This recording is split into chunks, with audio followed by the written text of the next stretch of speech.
Faster than a speeding bullet. More powerful than a locomotive.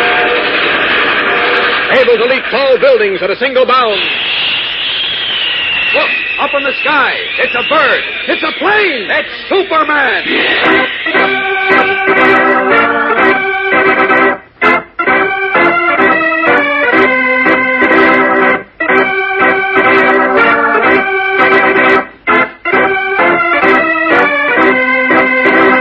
Yes, it's Superman, strange visitor from the planet Krypton, who came to Earth with amazing physical powers far beyond those of mortal men, and who, disguised as Clark Kent, mild-mannered reporter for a great metropolitan newspaper, wages a never-ending battle for truth and justice.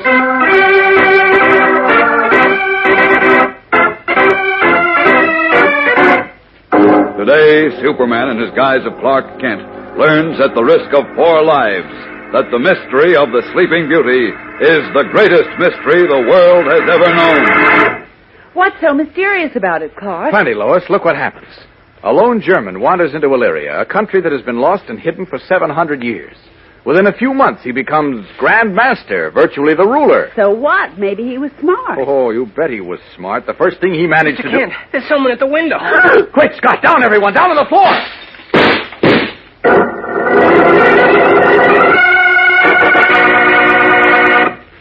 Gang, all of us want to be popular with our friends. We want to be looked up to and admired. Well, that's only natural. But it takes certain special qualities to make a person popular. You have to have the knack of getting along with all kinds of people. But it doesn't take any magic formula to do that. It takes only a real interest in other boys and girls. When you say, "Hi, kid, what's new?" show that you really want to know what's new.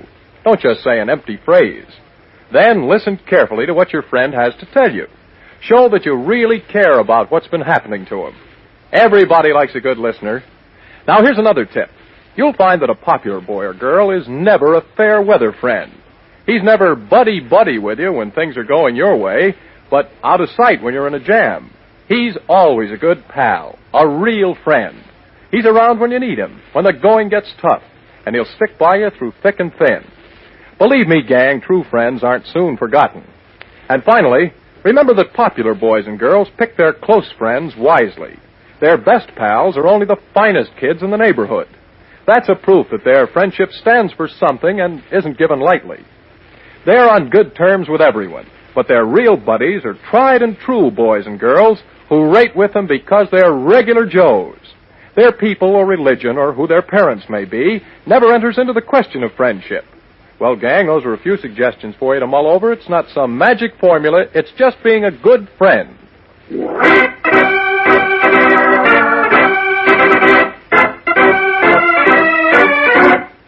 And now, the adventures of Superman. Yesterday, as you remember, Clark Kent tried to convince Lois Lane that Franz, the evil Grand Master of Illyria, was a German spy who somehow had stumbled on the hidden land. Then, as Rev Peyton was describing her country, in order to give Kent some clue as to where it is located, Jimmy Olsen, who had gone to get some maps, shouted a warning from the dark hall. But before Kent could move, he heard Jimmy shout, Hold him, Jim, I'm coming. Got him in the headlock, Mr. Kent. Good. Oh, no, What's you the don't. idea? Well, I'll be... Okay, Jim, let him go. Let's see what he has to say. Let me up, you little nincompoop, you. Leaping lizard. Let go. Mr. White. Easy, Chief, Now, easy. wait a minute. Gee, Mr. White, I didn't know. Well, don't stand there like a couple of idiots. Help me out. Oh, sure. Come on, Jim. Help him up. There you are. Olson, I've taken about all I'm going to take of your nonsense. Gee, Mr. White, I didn't know it was you. I don't care what you thought. I don't want to hear another word out of you. Wait, take it easy, Chief. Or you out of you either. I'm sick of the whole bunch of you. But look, What Chief. am I supposed to look at? All right. It's so dark here I can hardly see my hand in front of my face. What's going on out here? Come on inside, Chief, and sit down and catch your breath. Well, I'll sit down, but both of you get out of my sight. Why, Chief, was that you lurking out there? Yeah, I tackled him in the dark. Oh, no. I don't see anything funny about it. I'm sorry, Chief. I wasn't laughing at you. I was laughing at Clark. Well, I'm glad that you can laugh.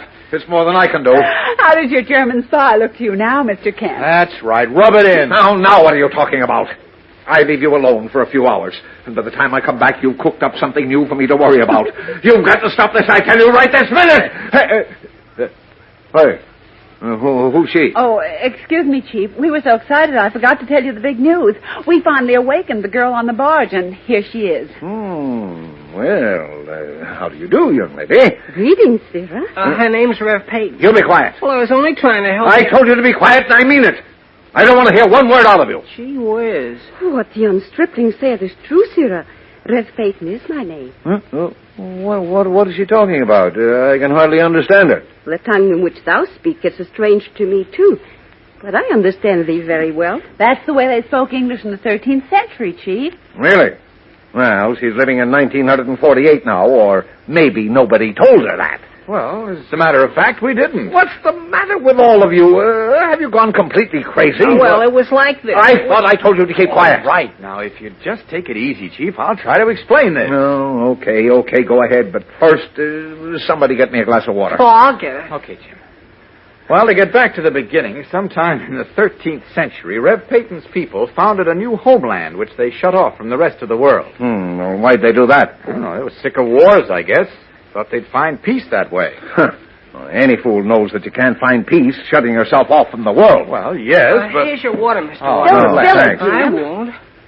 Well, anyway, they lived peacefully up until a few years ago when a German named Franz decided that Illyria had something he wanted. Illyria? Don't show. Oh, what's that? That's the name of the country, Chief. Sounds something like out of a fairy tale. Go ahead. Well, there's not much more except that Clark thinks that the greatest mystery the world has ever known is about to be solved. Oh, he does he? On what do you base that statement, Kent? And what's the mystery? Now, wait a minute. First of all, it wasn't a statement. I just said it was a hunch. Now, be truthful, Clark. Well, As a matter of fact, when Jimmy shouted that someone was out in the hall, you were all ready to do battle with a Nazi espionage Well, now, look, agent until your dangerous character fortunately turned out to be Perry White. Now, don't bring that up again. My neck feels like it's been broken. I'm sorry, Chief. Well, I'll get back to you later. Well, first, now, let me get this straight. Now, you, young lady. Aye, Sarah?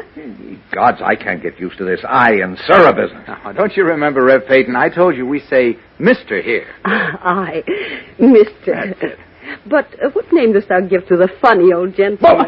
Funny old... This is our boss, Mr. White, Rev Peyton. We work for him. When you work. Displeased I am to meet thee. Thou remindest me of one with whom I have spent many happy hours. Oh, well, yes, I remind you of somebody in Illyria? Aye. My playmate Liana had a great bear whom I loved very much. That's enough. That's enough out of all of you. Either she's a lot simpler than she looks, or you've been putting ideas into her head about me. Honestly, we haven't even mentioned you, Chief. Oh, by the way, Chief, where have you been hibernating all this time? Down at the Coast Guard station with that pipsqueak of a petty officer. I finally put him in his place. Oh? Swell. Now let's get down to brass tacks. Where is this Illyria place? Well, we don't know yet, but we've got a good idea. So far, Rev Peyton has told us that it's near a river, that it's on a high stretch of land, and that it's on the side of a mountain. Oh, that's great. That's wonderful. There are only about 1 million rivers and mountains in the world. You've got to remember, Chief, she couldn't have been on the water too long, so it must be someplace on this continent. Now then, she went on to say that the climate was mild, but that on the other side of the mountain it rained all the time. That the peaks on the tops of the mountains above Illyria have snow on them. That's right, Rev Peyton, isn't it? Aye. All that thou sayest is true. Well, it's still clear as mud to me. Now, just a minute. Rev Peyton, do you know, are there any volcanoes around Illyria? Volcanoes? Yes, volcanoes. I've heard the word. Hercules once spoke it when he told me of the mountain which spat fire and smoke. That's it. So there are volcanoes. Aye. There's one we can see far off in the distance from Illyria. And truth to tell, Illyria itself is built upon the top of one that has long been dead. No kidding. Of course, that would account for the warmth and the fertile soil you told us about. You see, Chief, it's perfectly clear. Perfectly clear. Are you nuts? Here we go again. Hail Columbia. Columbia? Columbia? What's the matter, Rev Peyton? What startled you? That word thou spokest. Columbia. What about it? It pressed against my brain. Columbia. Columbia.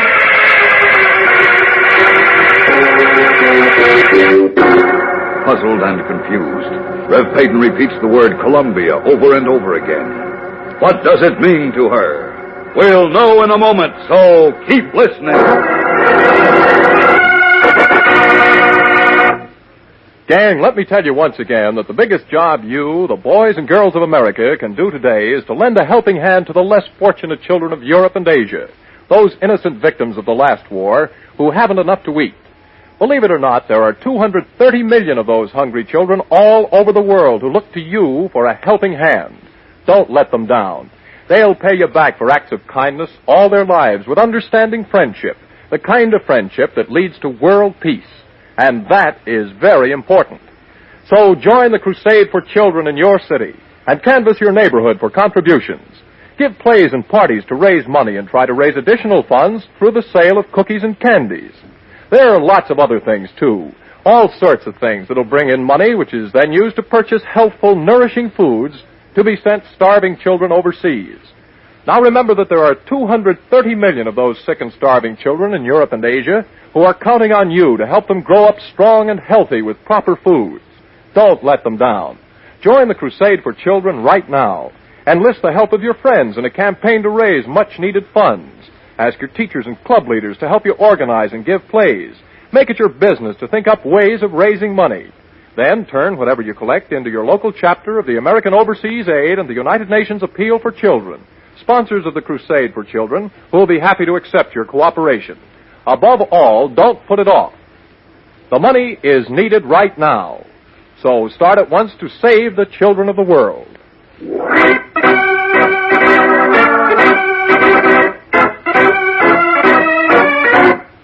And now, back to the adventures of Superman. The scene in the Florida hotel room has grown tense. Lois, who hasn't understood Rev Peyton's description of her country at all, just exclaimed, "Hail Columbia." Rev Peyton started at the sound of the word. And now she is trying desperately to recall what the word reminded her of as Kent prods her on. Why should Columbia mean anything to you, Rev Peyton? Have you heard it before?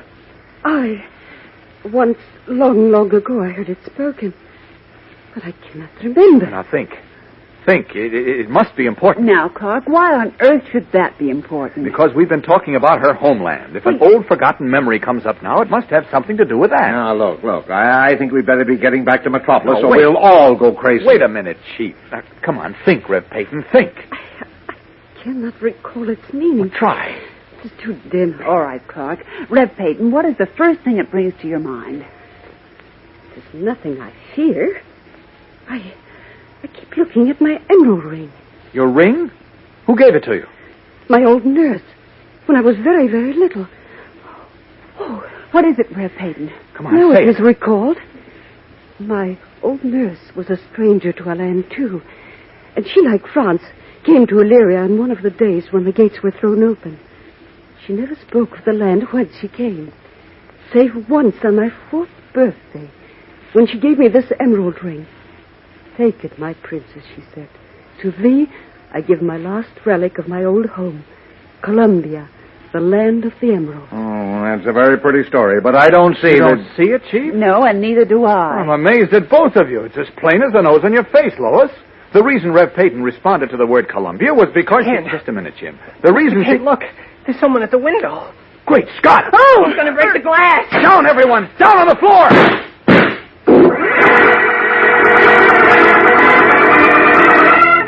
A face at the window, the crash of glass, and then 2 shots out of the darkness.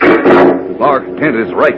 There is more, much more to Rev Peyton's story than appears on the surface. So don't miss a single thrilling word of it if you want to know the solution of the greatest mystery the world has ever known. It's a strange and exciting story, so be with us tomorrow, same time, same station for Chapter 11 of The Mystery of the Sleeping Beauty on The Adventures of Superman.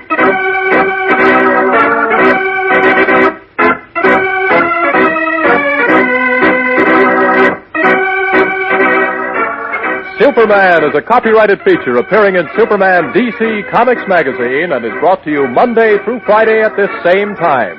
Watch for the Superman Adventure serial, soon to be shown at your local movie theater. This program came from New York. Stay tuned to your Mutual station for Captain Midnight, which follows in just a moment. And right after Captain Midnight, you'll hear Tom Mix and his Ralston Straight Shooters. This is the Mutual Broadcasting System.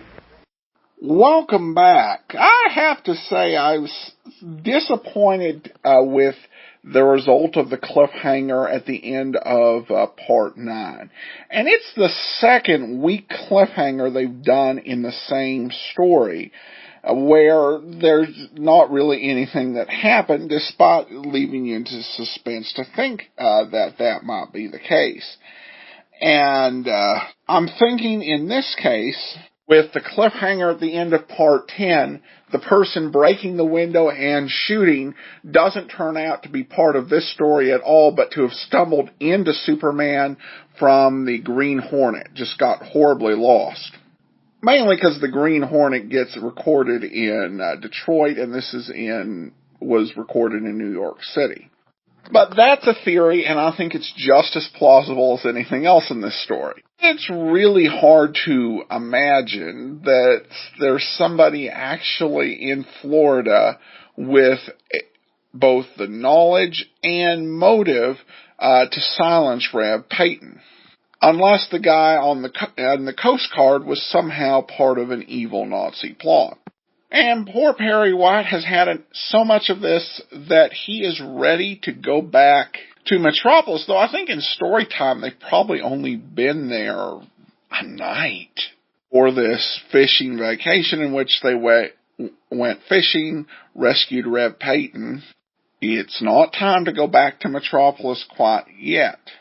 And we'll see what our mystery shooter visiting from the Green Hornet has to say. We'll see. I think that theory's got a good chance of actually being what happens. So be sure and listen to Part 11 on Sunday. In the meantime, send your comments to adam@adamsweb.us and be sure and rate the show on iTunes. But from Boise, Idaho, this is your host, Adam Graham, signing off.